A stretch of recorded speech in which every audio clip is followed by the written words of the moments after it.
The mining colony burned under the weight of war. Smoke rose from broken structures and fractured metal. The ground shook with each explosion. People screamed. Machines fell silent. Major moved through the destruction like a storm made solid. His body was 12 feet of muscle and scale. His skin was black as night, hard as stone. His eyes were yellow and cold. He had seen 20 years of battle. He had won every single one. The war beast did not think about winning or losing. He only moved forward. His commanders had taught him this. The Empire had shaped him in a lab before he was born.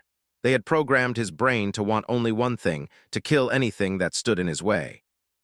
A human soldier tried to stop him. The human was small and soft, barely reaching Major's waist. The soldier held a weapon that shot fire. The fire was hot. It was nothing to Major. He stepped on the human and kept walking. The colony was small. The humans had tried to defend it. They had built walls and set up guns. None of it mattered. When the Empire sent Major, the humans always lost. But something was different today. Major's cub was with him. This was not normal. The commanders usually kept young war beasts far from battle, but Major had demanded to bring his offspring. The cub needed to learn. The cub needed to understand what it meant to be a hunter. Was only 5 years old. His scales were still soft and pale. His movements were clumsy and slow. He followed his father through the ruins, learning to walk on broken ground. The battle was almost over. The humans were falling back. Soon the colony would belong to the Empire. The mining machines would start working for new masters. This was how things always went. Then a human soldier raised a weapon. The weapon was big. The weapon was powerful. It fired something that was not fire or light. It fired something that felt like pressure and pain. The blast hit in the side. The young war beast cried out. It was a sound that no one expected to hear. Major turned. His cub was falling. Blood was coming from the cub's body. The young war beast's breathing was broken and wrong. Major moved faster than he had ever moved. He crossed the space between them in one step. He covered his cub's body with his own. The blast had been meant for him. His body was strong enough to take it. His cub's body was not. Another weapon fired. Major did not move. The blast hit his back. He felt nothing. All he felt was his cub bleeding beneath him. The war beast did something he had never done before. He picked up his cub. He held it close to his chest. He turned away from the battle and ran. The human commander saw what was happening. Her name was Lisa. She was smart. She understood that the war beast was no longer thinking about killing. The war beast was thinking only about saving. Captain gave an order. All firing stopped. The human forces fell back. Let the monster run. Let the monster keep his young. This battle did not matter. Something bigger was happening. Major found a place away from the noise and fire. He laid his cub down on the ground. The young war beast's breathing was very shallow. Its blood was dark and thick. Major could feel the life leaving his offspring. For the first time in 20 years, Major felt something that was not anger or hunger. He felt fear. The war beast did not know what to do. He had been trained to kill. He had not been trained to save. His programming told him to keep moving forward, but his programming said nothing about this. Nothing about watching something you created slowly stop breathing. A sound came from the smoke, footsteps. Major lifted his head, his body tensed. This was a human. This was the enemy. The war beast's muscles coiled tight like springs. But the human was not holding a weapon. The human was small like all humans were small, but his movements were careful and slow. The human's hands were empty and open. The human's face was calm and serious. This was David. He was a medic for the human forces. He had treated hundreds of wounded people. Soldiers, civilians, aliens who worked with the humans. He had learned to see past the shape of things and look only at the need. David looked at the war beast. The war beast looked at him. For a moment, nothing moved.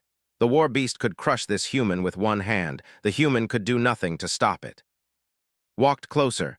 Each step was slow and clear. He wanted the war beast to see him. He wanted the war beast to understand that he was not a threat. Major could have killed him then, but something stopped the war beast. Something in the way the human moved, something in the human's eyes. The human was not afraid, but the human was not angry either. Came close to the cub. He looked at the wound. He looked at the blood. He looked at the young war beast's chest moving up and down in broken patterns. Spoke, his voice was quiet and steady. "I can help. "Let me help your cub. I have tools, I have medicine, but I need to work fast." Major did not know if he understood the human's words. The languages were different, but he understood the meaning. This human was offering help. The war beast looked at his dying cub. Then he looked at the human again. If the human was lying, the cub would die anyway. If the human was telling the truth, the cub might live. Major made a choice that no war beast should make. He lowered his massive body. He exposed his cub to this small human. It was an act of surrender. It was an act of trust. Nodded, he turned and ran back to his unit. He shouted orders. Medic equipment began moving. Supplies appeared. Other humans came running with tools and bags. Captain arrived with her team. She saw the war beast kneeling beside his cub. She saw the blood. She understood that something important was happening here, something that went beyond war and conquest. Set up a surgical station right there in the ruins. The cub was moved onto clean cloth, put tubes and needles into the young war beast's body. He checked the bleeding inside. He found where the organs had torn. Major watched every movement. The war beast did not move. He did not attack. He did not doubt. He simply watched as a human worked to save his offspring's life. The sun began to move across the sky. Hours passed. Hands did not stop. His focus never broke. Around him, human soldiers stood guard. They watched for danger. They watched for other forces that might come. The cub's breathing changed. It became deeper. It became more regular. The blood stopped flowing so fast. Looked up at Major. The medic's face was tired but certain. "Your cub will live," said. "The worst is over now. Your cub will live." Major felt something in his chest. It was not anger. It was not hunger. It was something his creators ate. The surgery was not supposed to work. Knew this. He had studied human medicine for 12 years. He had never studied war beast biology. The two species were too different. The systems were too foreign. But the cub would die without trying. His hands moved with the speed of long practice. His surgical tools were designed for human bodies and human aliens that shared similar structures. The cub's body was different. The organs were in different places. The blood vessels were thicker and stronger. The internal systems were built for combat and survival. Had to think fast. He had to adapt. He had to believe that beneath the alien flesh and the strange organs, the basic rules of life still applied. Blood needed to flow. Organs needed to work. Damage needed to be closed before infection set in. The first hour was the hardest. Cleaned the wound and found that the blast had torn through layers of muscle and tissue. Something deep inside was bleeding. He could not see exactly what without going deeper. He decided to go deeper. Major watched in silence. The war beast's yellow eyes never left the medic's hands. If made a mistake, the cub would die. The war beast could have crushed the human and ended his suffering, but Major did not move. Found a structure that looked like a lung but was not quite a lung. It was a breathing chamber adapted for creatures that needed to breathe hard during combat. The blast had collapsed one side. Blood was collecting inside. If it continued, would drown in his own blood. Called for supplies. His team brought what he needed. They were nervous. These were human tools designed by human minds for human bodies. Using them on an alien war beast felt wrong, but there was no choice. The second hour was about repair. Carefully drained the blood and cleaned the collapsed chamber. He used techniques that combined human medicine with improvisation. He worked slowly and carefully. One wrong move would finish what the blast had started. His body was still. The young war beast's breathing was now controlled by a machine that had adapted from a human breathing tube. It was not perfect, but it was keeping alive. Captain came to watch for a few minutes. She saw the focus on his face. She saw the way he moved with absolute certainty. She had worked with for 3 years. She had seen him bring people back from the edge of death more times than she could count. But this was different. This was saving an enemy's offspring. This was risking human lives and resources to preserve an alien creature that had been born to kill humans. Understood why her troops looked uncertain. She understood their hesitation. But she also understood something deeper. In every conflict she had seen, the moments of greatest change came from actions that made no military sense. Mercy made no sense in war, but mercy was how wars ended. The third hour was about the deeper damage. Found that the blast had cracked one of the cub's ribs. The bone was sharp inside. It had nicked a major blood vessel. This was why the bleeding had been so heavy and so fast. Could not remove the rib. He could not replace it. He could only stabilize it and hope that its body was strong enough to heal on its own. He used techniques he had learned from studying alien medicine in theory. He used techniques he had invented as he worked. He moved step by step into unknown territory, guided only by the basic principle that living things wanted to survive. By the fourth hour, the crisis was passing. His vital signs were becoming more stable. The dangerous bleeding had stopped. The breathing chamber was working. The cub's body was no longer in immediate danger. Called for water. His hands were shaking from focus and exhaustion. He drank without stopping his work. His team brought him hot food, but he did not eat. Food could wait, making sure this worked could not. The fifth hour was about closing, had to seal the wound in a way that would not infect.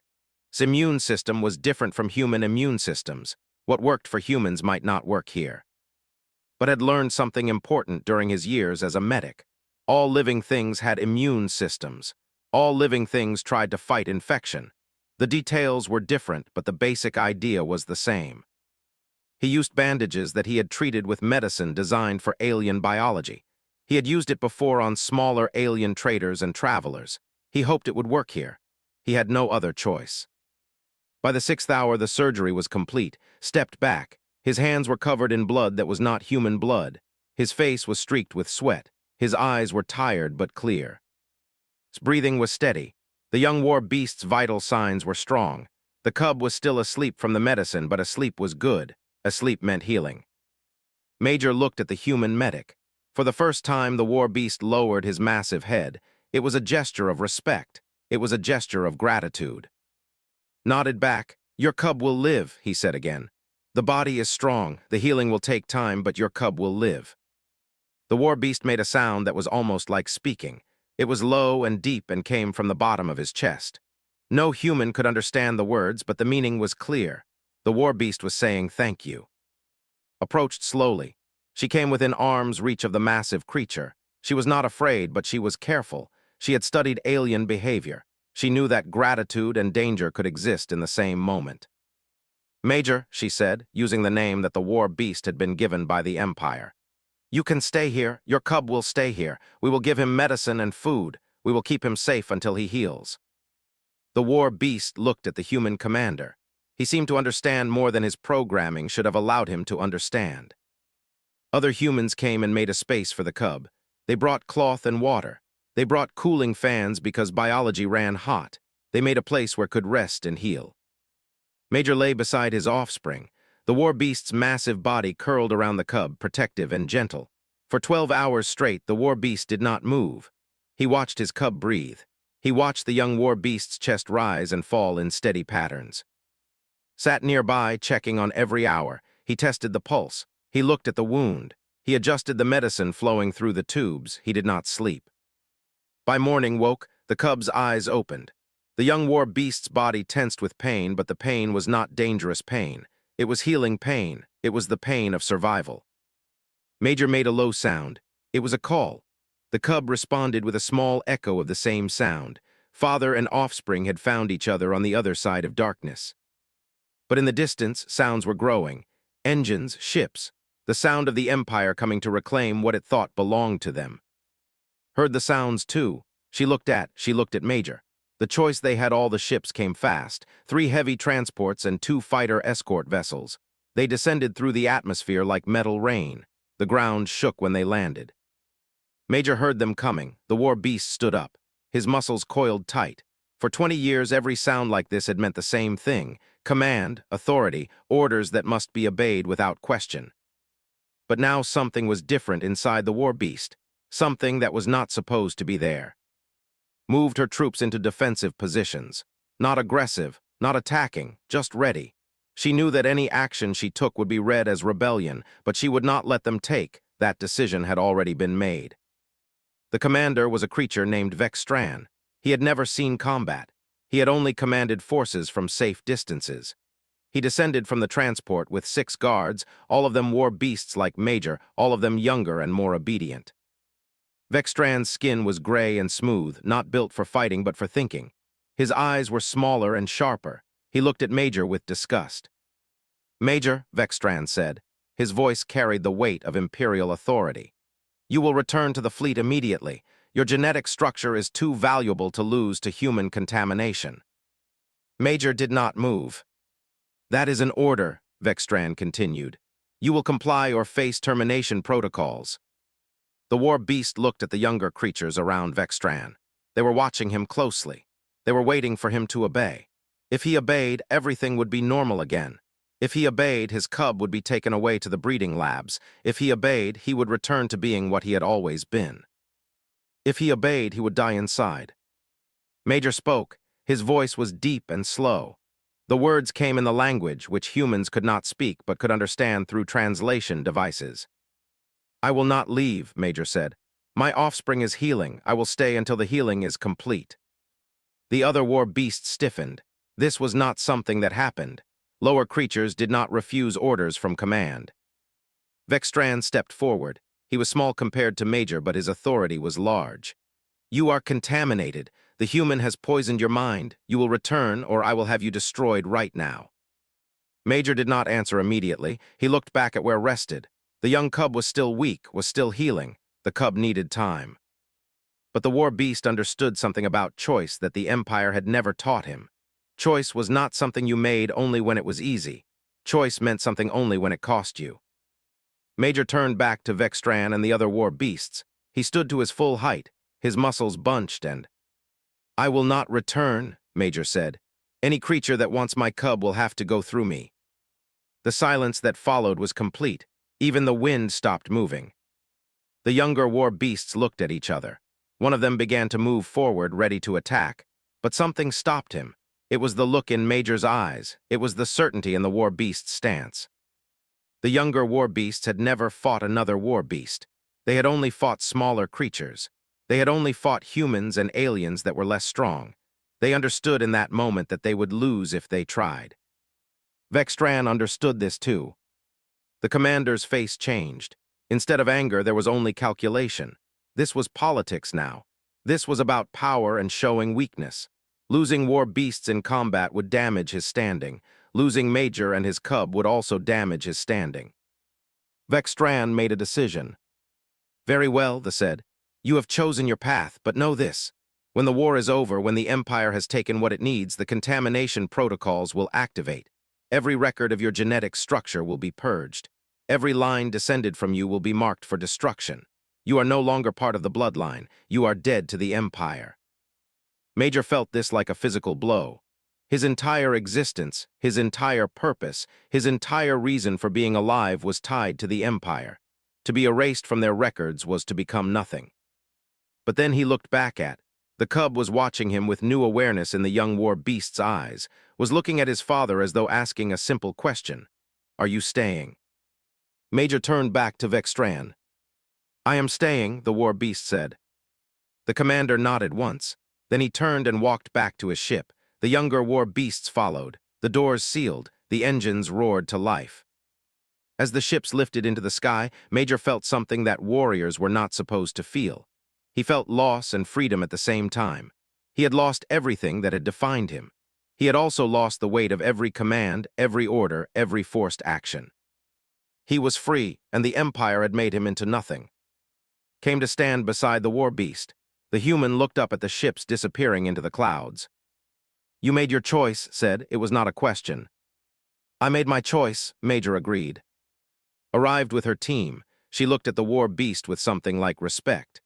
"We can protect you for now. There is a settlement in the north. It is deep in the territory we control, though would have to fight through our entire army to reach you there." Major looked at, who was still resting but whose eyes were now fixed on his father. "Then we will go to this place," the war beast said. They prepared transport, gentle transport because was still weak. They loaded the cub carefully, and Major stayed close, watching everything, making sure his offspring was safe. As they moved away from the ruined colony, Major looked back once at the place where the ships had landed. That was his past. That was everything he had been designed to be. The settlement was called North. It was built into the side of a tall mountain. Humans lived here. Other aliens lived here too, traders from worlds that the Empire had not conquered, people who had chosen freedom over conquest. Major was not the first alien to come seeking shelter, but he was the first war beast. The residents watched him carefully. They watched to see if the Empire's killing machine would bring violence to their home. The war beast did not bring violence. He brought his cub and his confusion. He brought a creature that had been born to destroy, now learning to live. Stayed at the settlement. The human medic checked on every day. He watched the cub heal. The breathing chamber was removed after 2 weeks. The cub's lungs had recovered. The body was strong. Learned to walk properly again. The young war beast learned to eat the food that the settlement provided. The cub learned to live in a place where it was not expected to fight. But healing was not just about the body. Healing was about the mind, too. Major began to understand things that his creators had never intended for him to understand. He ate meals with and. He listened to humans talk about ideas and thoughts and things that were not about combat or conquest. One evening brought a book. It was old and worn from much reading. The book contained stories. Stories about humans and their history. Stories about humans making mistakes and learning from them. "Why show me this?" Major asked. "Because you need to know that your species is not the only one that changes," said. "Humans have been killing each other for thousands of years. Then some humans decided that killing did not have to be the only way. It took time. It took effort, but change was possible." Major listened. The war beast began to understand that transformation was not something forbidden. It was something that could happen if a being chose to make it happen. Grew rapidly. By the 3rd week, the cub was standing taller. By the 4th week, the cub was running. But the young war beast did not run to hunt. The cub ran to play. Had children at the settlement, 3 of them. The oldest was a girl named Emma. She was 7 years old. She was curious about everything, especially about the war beast cub. Emma came to watch play. The young girl was small compared to the cub, but she was not afraid. She threw a ball, tried to grab it, and missed. The cub fell over, got up and tried again. This made Emma laugh. Major watched his cub learning to play with a human child. The war beast tried to understand what he was seeing. His programming had no category for this. There was no word in the language for what it meant to watch your offspring bond with an enemy species. But watching it, Major felt something inside his chest that he had never felt before. He felt joy, pure and simple. His cub was alive, his cub was growing, his cub was safe. Emma came to play with every day. The human child taught the cub how to play catch and how to run races and how to draw pictures in the dirt. The cub learned. The cub laughed. The cub forgot that it had ever been born for anything except this. A scientist named Wheeler arrived at the settlement in the 5th week. He came from the main human city, 2 days' journey south. He carried equipment that measured body functions. He carried notebooks for writing down information. Wheeler wanted to study Major and. He wanted to understand what was happening to the war beasts' bodies now that they were living in peace instead of preparing for battle. Major was suspicious at first. He thought Wheeler might be gathering information for weapons.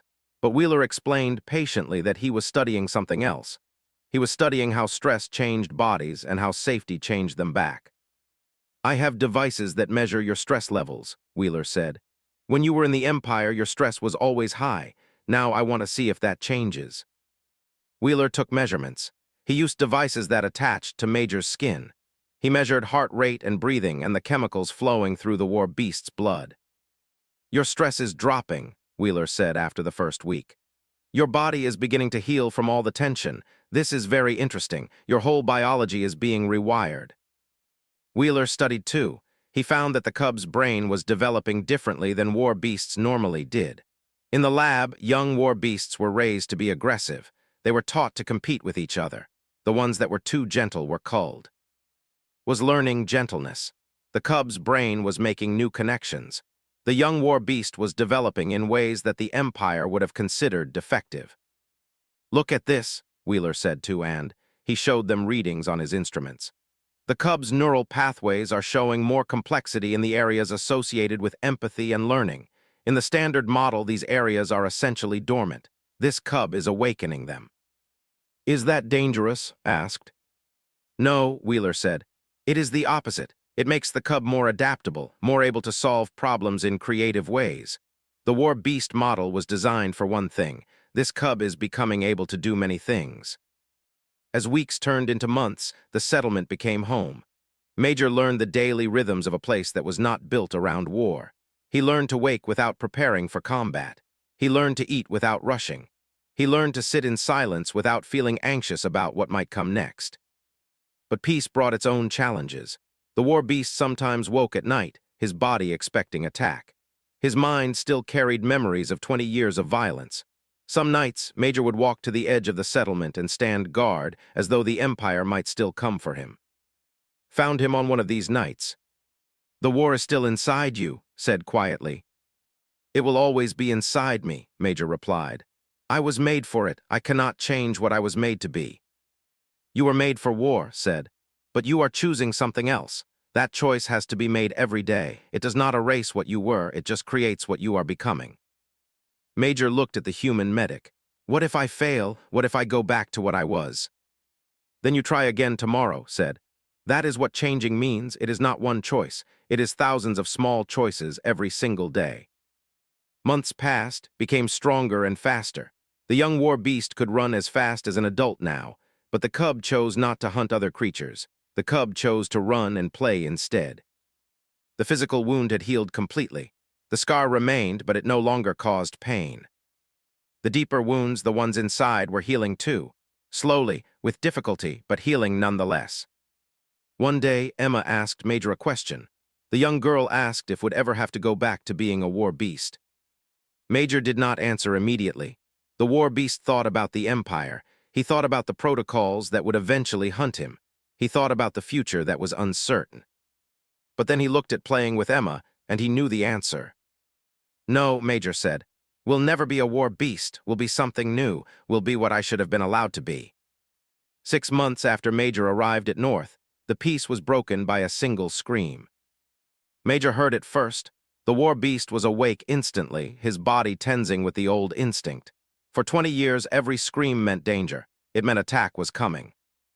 It meant his battle systems needed to activate. Major ran toward the sound. His body moved faster than it had moved since the day of his transformation. He found the scream coming from the southern edge of the settlement, near the water processing station. There was a massive shape there, scales of gray-blue instead of black, eyes that held only hunger and command, another war beast. This had been created in the same breeding labs as Major. They had trained together for 5 years. They had fought side by side in 3 planetary conflicts. They had been brothers in everything except actual blood. Now stood with 2 human workers pinned against the wall. The war beast's claws were extended. His breathing was heavy with the excitement of impending violence. "Major," said. His voice carried recognition and something else, something like contempt. "I have come to bring you back. The Empire has decided to give you one chance to return to duty." Major stepped forward. "I will not return." "I knew you would say that," replied.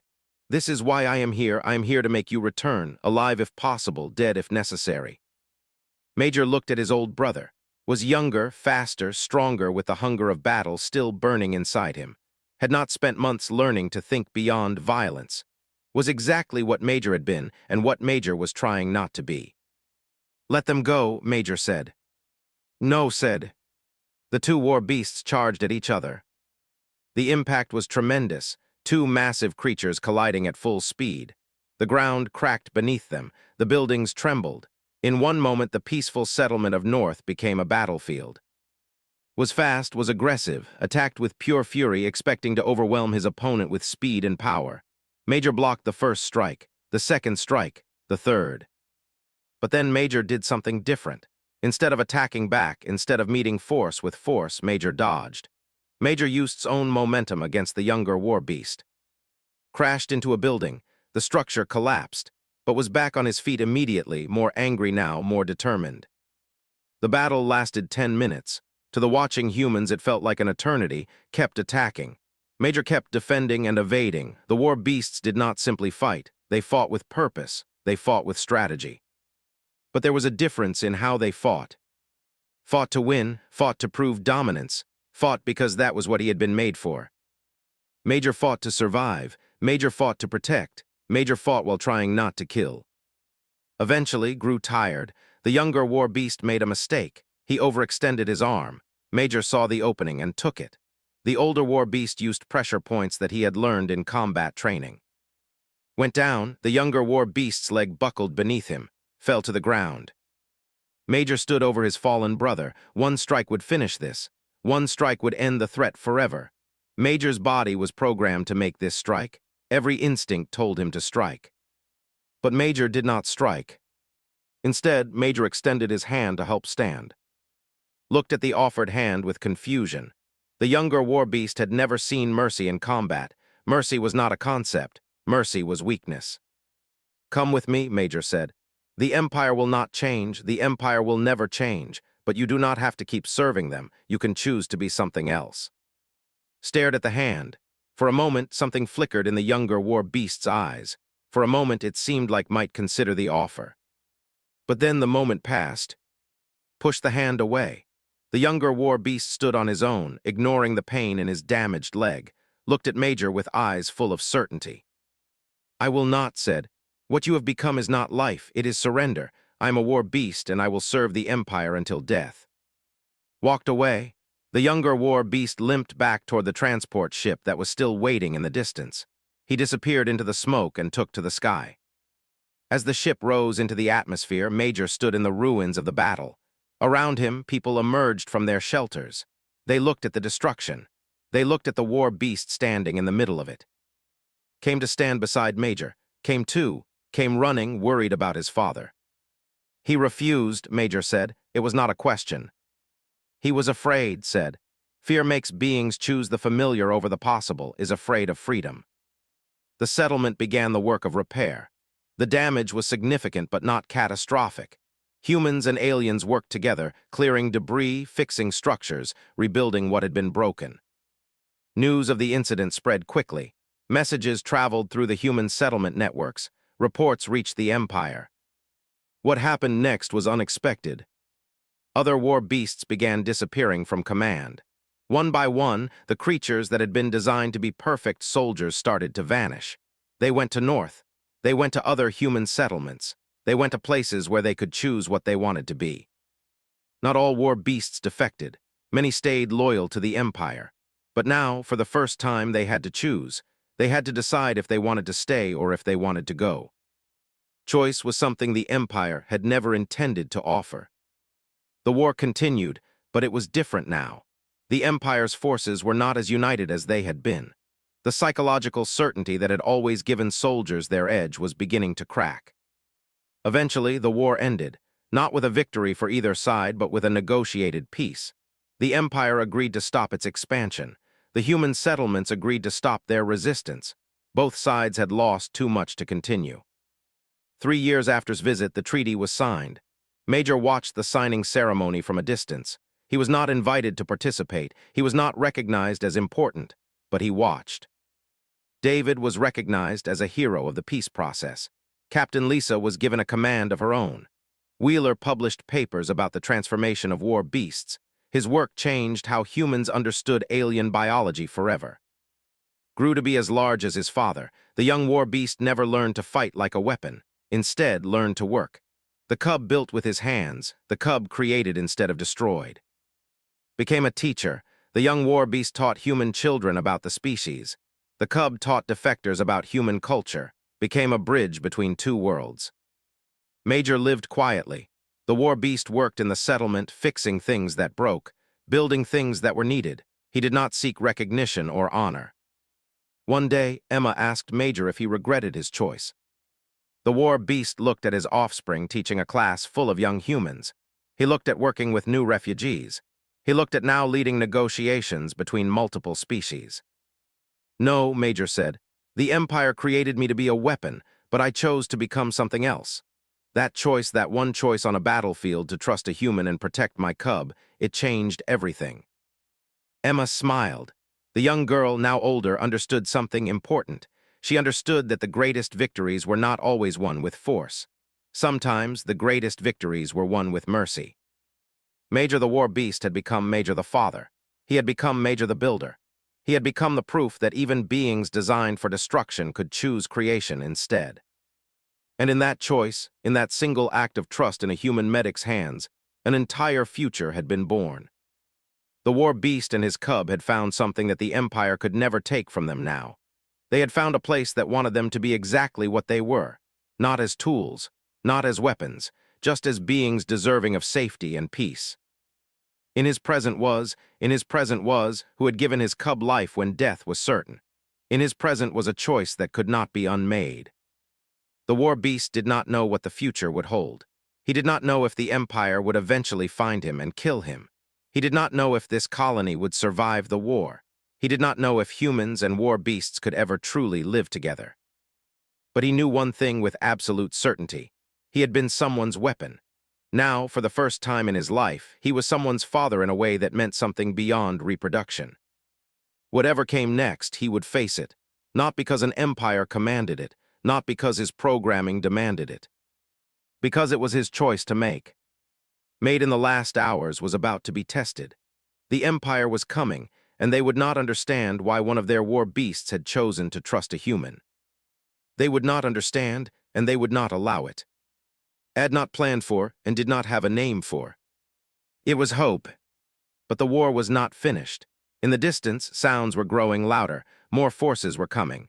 The choice that came next would shape everything that followed. It would change Major forever. It would change the war itself. It would change what both species believed was possible.